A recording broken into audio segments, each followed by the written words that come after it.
Hey everybody, my name is Doug. I am with the marketing organization at CaliberMind. I spend a lot of time in the product. And today I wanted to share just a minute on how to understand what's driving activity at the top of the funnel. Here I am on the CaliberMind homepage. I'm going to go into the funnels application. And what I'm going to do is I'm going to spend some time in what we call the stage analyzer. And what the stage analyzer does is it allows me to slice and dice data depending on which stage of the buyer's journey I want to unpack. So in this case, I'm starting at top of funnel, and I'm starting with event types that are occurring that are driving activity at the top of my funnel. And this is a really good version of what's driving activity. So I can look and see here that I'm getting a lot of paid social engagement. I'm also seeing that I've got a decent amount of bot traffic, which tells me that maybe some of that top of funnel activity is not going to convert the way I want it to. But the thing that's really powerful here is not necessarily just the ability to see one slice of data. It's the ability to really take and see another version of the data. So in this case, I'm going to be looking at campaign type. And in this case, you're going to see, and this is how the data lays out. It's going to tell me the count of journeys here. That's here in this sort of green color if you're not colorblind. And this is also showing the count of journeys that advance. So strictly from an understanding of what's driving traffic, what type of activities, this gives me a really quick and good view. And it's telling me that I'm driving a lot of traffic through display ads. I'm driving a fair amount of traffic through paid social. And then if I sort of look, I'm seeing that my organic is paying off and paid search is paying off. But again, these are ways of understanding sort of top of funnel behavior. But it's also really helpful to be able to slice and dice this in different ways. So as an example, let's say that this traffic is not converting the way that I want it to. I want to be able to understand perhaps there's something about where the traffic is coming from, not just the channel, event type, or campaign type, but also is there something about that traffic that would indicate, again, this is assuming a bottleneck, maybe I'm getting the wrong buyer coming through, the wrong type of buyer. So again, I'm taking a quick look here. I'm seeing lots of activity. Again, this green bar is showing the number of journeys. This blue bar is showing the number of journeys that made it to the next stage. In our case, that's an automatically qualified account, or AQA.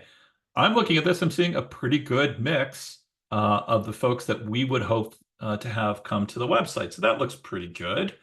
Other way to look at that is to say, well, great, by industry, let's look at it in terms of title or job level. So I'm going to take a look at job level here first. So I know what's driving traffic. Am I driving the right traffic? So in this case, I'm going to see that getting a fair amount of traffic I can't diagnose. So this comes back to our ability to de-anonymize folks hitting the website. So it feels like we've got enough recent traffic that's not de-anonymized, so it's hard to tell.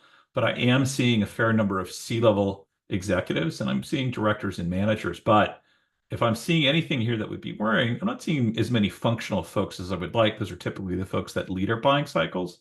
I'm going to imagine they're probably showing up here to some degree. But another way to look at this is to take a look and say, okay, great. What about those job titles?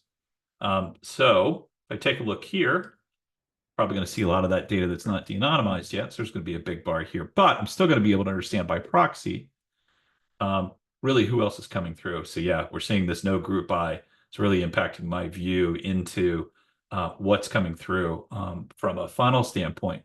But not all hope is lost. This really comes down to how good your de-anonymizing software is and how well that's working. Looks like we recently had a big surge in traffic that's not been de-anonymized yet.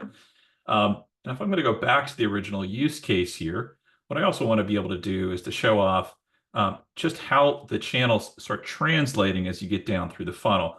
So what I'm going to do is I'm going to go back over here and I'm going to take a look at what campaign types were driving traffic. I'm going to go back, take a look at that. And as you're going to see, I'm seeing a lot of display ads. This is great. This means that, and this is for us, that's a lot of activity with G2. That's how it's showing up on our data set. I'm seeing that the channels that are intended to drive top of funnel traffic are doing so. But I'm seeing something really interesting here, which is that my content, and this is really a proxy for SEO, is high converting. And I'm seeing that for actually things that are tagged as organic search. But I'm also seeing that a lot of my traffic that's coming through, in this case, this is G2 traffic, isn't converting at a high rate. But guess what? That's okay. I'm very happy to get that initial set of visitors because guess what? I'm going to retarget those folks once they hit the website.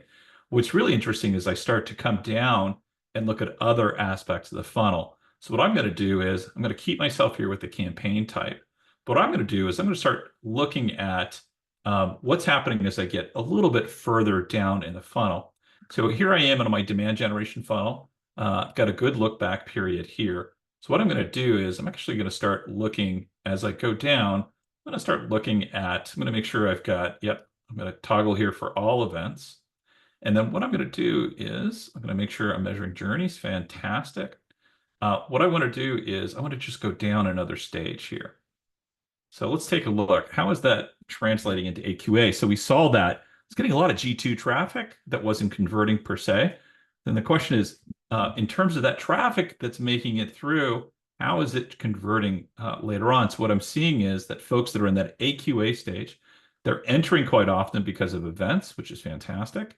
That's the role that we intended to have. But if I'm seeing any sort of trouble, it's that as they get a little further down in this journey, the things that are supposed to be converting them down to the funnel are not. So I'm going to take a look at some of those offers I have out there and see how well they're performing. I'm also understanding here that I've got people that are entering as all AQAs or automatically qualified accounts at the next stage, and they're not converting as well. So I'm seeing a couple trouble points.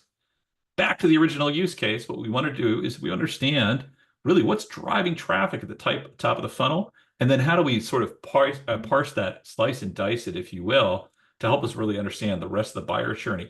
But if this is just completely an exercise about understanding what's happening at the top of the funnel, then what I'm going to do is just take a look and make sure that I'm looking at strictly what's inbound here. And finally, what I'm going to do is take a look at channel and what channel performance is going on. We just recently made some changes to our channel structure. I would highly recommend you do the same. Channels are not meant to be static. They're adjustable over time. As an example, email channel was one of our #1 channels 2 years ago, is dropped off completely. So you're going to see this little bit of a weird outlier, which this is effectively showing our performance marketing. It's not making it through the waterfall in the ways that it should. But if I'm strictly looking at, hey, what channel is driving activity and whether it's converting, this is a fantastic view. And what it's effectively telling me is that my performance marketing is outperforming everything else. But if I'm thinking about a channel to drive harder because it's higher converting, I'm going to be looking at SEO. All right, folks, thanks for spending some time with me. This is how to diagnose what's driving activity at the top of your funnel.